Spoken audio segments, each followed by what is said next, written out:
Hurricane Milton's wrath. Take a pen and write your name and your social security number on your leg so that we have a contact if we find you. It means, of course, waterproof ink. Michael Snyder reports, it's probably going to take months for authorities to identify all of the victims from Hurricane Helene, and now Hurricane Milton could produce an even higher death toll. More than 7 million people live in the 15 Florida counties where mandatory evacuation orders have been issued. Thank goodness the hurricane, the minute it made landfall, dispersed. Thank goodness. But this is what the news was saying. Many of those people evacuated in time, but many of them did not. And if you'll see below, those that did not evacuate are being told to write their names and social security numbers on their legs so that they can be identified when they are recovered. It would be very difficult for me to overstate the power of this storm. The size of Hurricane Milton's wind field has more than doubled since Tuesday afternoon, and it's being reported that this storm could forever change the Sunshine State's coastline. Hurricane Milton is expected to be so ferocious that it will cover nearly every beach on Florida's west coast, and forever change the Sunshine State's coastline, experts have warned. At least 95% of Florida's west coast beaches are forecast to be inundated or continuously covered by ocean water when the hurricane, predicted to be one of the strongest ever, is expected to make landfall Wednesday, as many still recover from Helene, the U.S. Geological Survey said. This is the most severe level of coastal change, the federal agency warned, while saying that Milton's waves and surge could cause erosion and overwash to 100% of the state's beaches. In some areas, the water will be twice as high as the average person. That's 12 feet. As I told you before in one of the previous videos today, one of the social media commenters saying that he lives around that area, I think Fort Myers, Port Charlotte, and they are only 10 feet above sea level, so obviously they would have been covered by this. Sarasota Mayor Liz Albert is warning residents in her city that what's coming is not survivable. In response to the impending storm, officials have closed the bridges in to the barrier islands, and Sarasota Mayor Liz Albert is urgently pleading with holdouts to evacuate. You do not want to try and survive a 15 to 20 foot storm surge. It's not survivable. It will be dangerous. There could be electrical wires in there, Mayor Albert warned. Those that are wise evacuated way ahead of time. Sadly, many of those that waited until the last minute to evacuate experienced tremendous difficulties. On Wednesday morning, most of the gas stations in the Tampa Bay area were already completely out of gas. As of Wednesday morning, 3 out of every 5 gas stations in Tampa, St. Petersburg area is dry, according to data from Gas Buddy, a gas station location and savings app. In other areas, the gasoline shortages were even worse. Of course, there are large numbers of local residents that never intended to evacuate at all. The following comes from CNN. Nearly 7.3 million Floridians live in 15 counties with mandatory evacuation orders, but even as officials kept begging people to leave coastal areas, you need to help us by evacuating, Tampa Fire Rescue's chief pleaded Wednesday morning, adding, I've never seen anything of this magnitude. A subset of residents across Florida's western edge were staying put. I don't understand why anyone would try to ride this storm out. Shockingly, even some parents with very young children are staying behind. A registered nurse named Ashley Cry said that she will be riding out the storm with her 10-month-old son and her mother. Kreis, a registered nurse, said that despite the severity of the coming storm, she's eager to help other residents even worse off. From what she's seen and heard, there are likely to be many. It seems very, very scary, but there's no way to leave, Kreis said around midday Tuesday.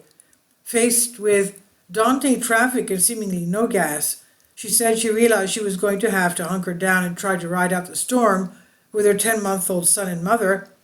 I hope that they are not located near the coast.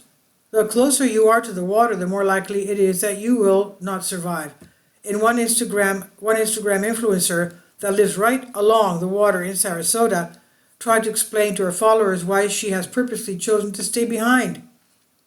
So if you've been following Hurricane Milton, I'm going to die. I'm supposed to make landfall in the Sarasota, Bradenton area. I'm in Sarasota. I live on the water. It's Zone A, mandatory evacuation, she said. Calloway then attempted to explain why she did not get out of her home in time for the storm. I can't drive, first of all. Second of all, the airport is closed. Third of all, the last time I evacuated for a hurricane, I went to my mom's house in Northport for Hurricane Ian, she said. So she went on to explain that she didn't want to go to her mother's house this time around because she had such a horrible experience during Hurricane Ian. Hopefully, being extremely stubborn does not get her unlived. Now, another woman that has chosen to ride the storm out says that she feels safe because she lives in the 4th floor of her building. All my friends are mad at me from Ohio, added Speckart, a Cincinnati native. They keep calling me saying, you're going to die.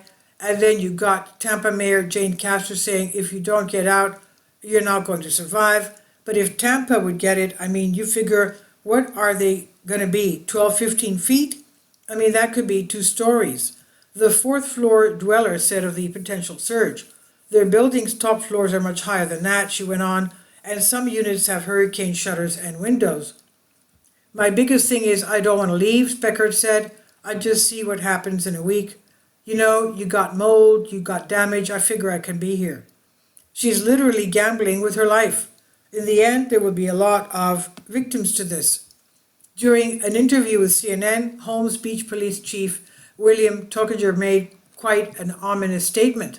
Holmes Beach Police Chief William Tokajer warned stubborn residents who have refused to evacuate that this is not going to end well. If you don't leave, you're on your own, he said in an interview with CNN. Take a pen and write your name and social security number on your leg so that we have a contact if we find you. His remark echoes that of Tampa Mayor Jane Castor, who compares locals' homes to their coffin. What a thing to say. But I can't blame him for saying it. In the aftermath of the storm, authorities will be trying to identify large numbers of victims very rapidly. Many animals that have been left behind will also be victims of the storm. In one case, a small dog actually tied to a pole, left there on the side of the major highway. Thankfully, the small dog was rescued in time by a Florida police officer. A Florida trooper rescued a small dog who was tied to a pole off the major highway in a pool of floodwater as Hurricane Milton begins to overwhelm the state. An unidentified Florida highway patrolman was seen walking through a grassy area on the side of I-75 near Bruce B. Downs Boulevard near Tampa to rescue the small white pup. It's okay, buddy, it's okay, the officer could be heard saying as the dog tried to back away. It's okay, it's okay. You have to be extremely evil to tie a dog to a pole and abandon it when a hurricane is about to hit. As I discussed in my brand new book entitled Why, our world has literally been saturated with evil at this point. The reason why so many people are doing such horrible things is because they have willingly chosen to embrace the darkness. But no matter how hard they may try, they will never be able to outrun the consequences of their actions. As for Hurricane Milton, those that made a choice to evacuate will live. Sadly, many of those that made the choice to stay will not. This is by Michael Snyder on End of the American Dream. Please leave your comments and thank you for your support. About the author, Michael Snyder's new book entitled Why is available in paperback and for Kindle on Amazon. He's also written 8 other books available on Amazon, including Chaos, End of the End Times, 7-Year Apocalypse, Lost Prophecies, Future America, The Beginning of the End, and Living a Life That Really Matters. When you purchase any of Michael's books, you help to support the work that he's doing. You can also get his articles by email as soon as he publishes them by subscribing to his Substack newsletter. Michael has published thousands of articles on the Economic Collapse blog, End of the American Dream, and The Most Important News, and he always freely and happily allows others to republish those articles on their own websites. These are such troubled times and people need hope. John 3:16 tells us about the hope that God has given us through Jesus Christ.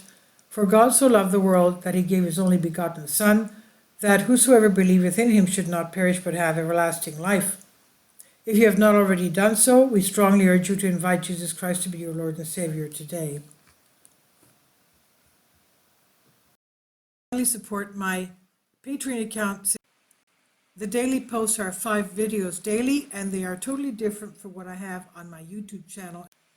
Thank you so much for your support and that you find all my content so interesting. You'll find the Patreon account details in the description box below.